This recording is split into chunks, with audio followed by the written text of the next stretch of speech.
নমস্কার, good morning and welcome to my new vlog. আজকের দিনটা আমার কাছে ভীষণই স্পেশাল। আজ আমাদের বিয়ের 1 বছর পূর্ণতা উপলক্ষে একটা ছোট্টখাটো অনুষ্ঠান আছে।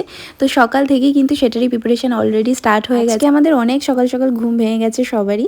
তো সকালবেলা আমাদের ব্রেকফাস্টও চলে এসেছে, আর সবটা কিন্তু ক্যাটারিংয়েই দেওয়া ছিল যেহেতু, তাই আমাদের ব্রেকফাস্ট, লাঞ্চ, ডিনার সবটাই ওদের দায়িত্বে ছিল। এখন ওই 10:30 মতো বাজে, তো ঝটপট ব্রেকফাস্টটা করে নেবো। আর আমাদের ব্রেকফাস্টে ছিল লুচি, সাদা আলুর তরকারি আর মিষ্টি। তো ব্রেকফাস্ট করার সঙ্গে সঙ্গে কিছুক্ষণ পর মোটামুটি ওই 11:30-12টা নাগাদ দিদিও চলে আসে, মানে আমাকে যে মেকআপ আর্টিস্ট সাজাবে তার কাছে আমি বৌভাতেও সেজেছিলাম। তো আজকেও সাজবো, চলো পুরো লুকটা তোমাদের সাথে আজকে শেয়ার করব। আজকে সকাল থেকে এদিক ওদিক করতে করতে কোনো ভিডিওই নেওয়া হয়নি, আর দিদি চলে এসছে আমাকে সাজাতে। আমাকে বৌভাতে যে দিদি সাজছিল এই নিয়ে আমি তোমার কাছে 3বার সাজছি না একদম আশীর্বাদে, বৌভাতে আর এবার অ্যানিভার্সারিতে সাজছি। তো জিনিসপত্র নিয়ে বসে গেছে, এই ঘরেই করছি। তো এখানে করলে কি নিজে মানে কি বলবো, ফ্রিলি করা যায়। ওখানে সব সময় লোকজন যাওয়া আসা করবে, তো ওই জন্য সেপারেট হয়ে গেছে। আচ্ছা, তোমার সাথে আমার একটা কথা আছে। মানে বৌভাতের লুকটাতে সবার একটাই কমেন্ট ছিল, মেকআপের থেকে আমার হেয়ার স্টাইলটা অন্যরকম হয়েছে। ঠিক আছে, এবার আমি এটা বলছি, এটা দিদির কোনো রিকোয়ারমেন্ট ছিল না, আমি বলেছিলাম। এবার তুমি অ্যাজ আ মেকআপ আর্টিস্ট বলো যে তোমার কি লুকটা কিরকম লেগেছিল, সত্যি কথা বলবে। তুমি তো আমার রেকর্ডিং অনুযায়ী করেছিলে। সময় সবাই ওই রকম আউটফিটের সাথে নয়, মানে ওপেন হেয়ার, নিচটা কাল, একটা সাইড করে একটা, বাট ওটা যে ডিফারেন্ট হয়েছিল একটা পনি, শুধুমাত্র কি প্রিন্সেস শুধু কি ড্রেসের সাথেই করে এটা আমি জানতে চাইলাম এই জন্য সেটা। হ্যাঁ, এবার আমাকে অনেকে জিজ্ঞেস বলছে যে তুমি কিছু জানো না, তোমার এটা না ওটা না। আমি তাই জন্য তোমাকে বললাম যে কমেন্টস আমিও দেখেছি, বাট যারা দেখে এসেছে তারা একভাবে এক ধাঁচে দেখে এসেছে, ওটাই বলছি, ওইটাই বলছি। হ্যাঁ, অনেকে বলছে, আবার অনেকে এটাও বলছে আমার ফেসের সাথে মানে খুব একটা মানায়নি জিনিসটা, কিন্তু আমাকে প্রত্যেকে বলেছে হ্যাঁ, মানে এই দিকটা এরকমই। তো এই জিনিসটা তো আমার মনে হয় যে যাচ্ছে, কারা বলেছে আমার জানা নেই। আমিও সেটা ভাবি যে আমার ফেসে ওই জিনিসটাই যায়। তো সেই কারণে আমি তখন তোমাকে ওটাই রেকমেন্ড করেছিলাম। আর দিদির কোনো দোষ ছিল না এতে, আমি রেকমেন্ড করেছিলাম বলে দিদি করেছিল। আমাকে যদি দোষও দেয় আমার তাহলে অসুবিধা নেই, আমি স্যাটিসফাই, আমার ক্লায়েন্ট স্যাটিসফাই। হ্যাঁ, এটাই আর কি। এবার আমার বাপের বাড়ি বলো, শ্বশুর বাড়ি বলো, প্রত্যেকে মানে যে যে দেখেছে ওই দিনকারে সবাই বলছে খুব ভালো লাগছে।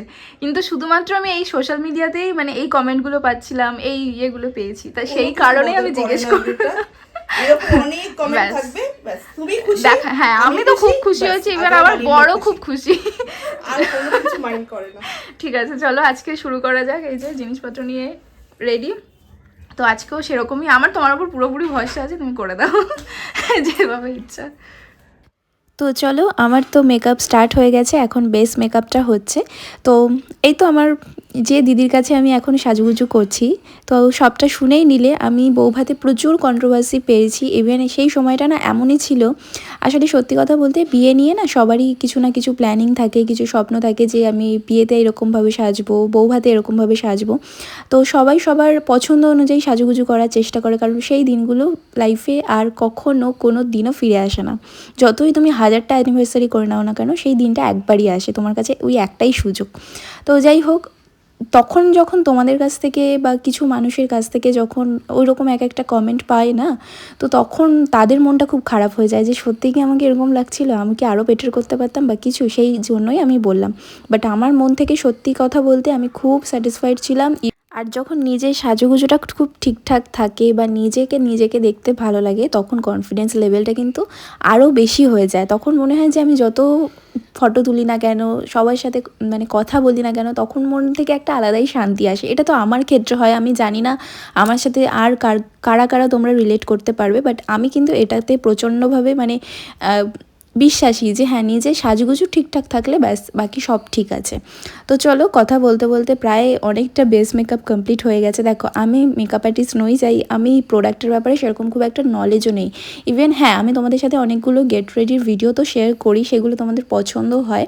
তো ওই টুকটাক কি ঠিক আছে, যে মানে ওরা যেভাবে একটা মেকআপ আর্টিস্ট যেভাবে সাজায় আর কি, আর ওদের কিছু স্পেশালিটি থাকে বলেই আমরা ওদেরকে হাজার হাজার টাকা দিয়ে বুক করি আমাদের স্পেশাল ডেতে। তো তাদের কাছে আমার মনে হয় যে তাদের সম্মানটা আমাদের দেওয়া উচিত। আর আমার এটা বাজে অভ্যাস কি ভালো অভ্যাস আমি জানি না, আমার যাকে পছন্দ হয় বা যার কাজ আমার খুব ভালো লাগে, আমার যদি তার কাছ থেকে স্যাটিসফ্যাকশান আমি পেয়ে যাই, তো আমি কিন্তু তাকেই বারবার বুক করি। সেটা আমার ক্ষেত্রে বহুবার হয়েছে। এই যেমন ধরো, আমার মেহেন্দি আর্টিস্টের কথা আমি বললাম, এই দিদির কথা আমি আমি বললাম। আর তার সাথে আছে আমাদের ভিডিওগ্রাফার। তো এই 3 জনকেই মানে এত ভালোবেসে ফেলেছি আমরা, যাদের কাজ আমাদের এত পছন্দ হয়েছে। ইভেন তাই আমাদের স্পেশাল ডেগুলোতে কিন্তু আমরা তাদেরকেই চাই, যাদের দিলে কাজটা ভীষণ সুন্দর হবে। তার সাথে হচ্ছে ওরাও খুব সুন্দরভাবে কাজটা করে আমাদের সাথে। আর আমাদের সাথে এই 3 জনের বন্ডিংটাও ঠিক সেরকমই হয়ে গেছে।